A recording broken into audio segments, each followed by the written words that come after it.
39 ইঞ্চি লম্বা একটি কামিজ কাটিং করার জন্য কাপড়টিকে প্রথমে 4 ভাঁজ করে নিলাম।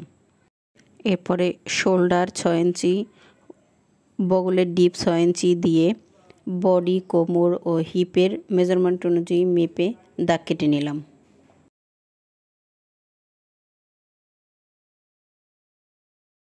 এরপরে মাপগুলো সোজাসুজি করে মিলিয়ে নিয়ে কামিজের শেপ করে নেব।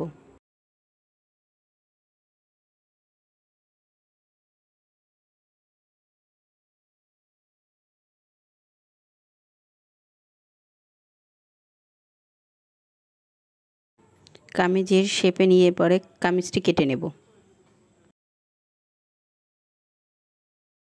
এরপরে আমরা 16 ইঞ্চি লম্বা একটি হাতা কেটে নেব। এখানে মুহুরি রয়েছে 9 ইঞ্চি, বগলের ডিপ রয়েছে 3 ইঞ্চি। মেজারমেন্ট অনুযায়ী মেপে দাগ টেনে হাতাটি কাটিং করে নেব।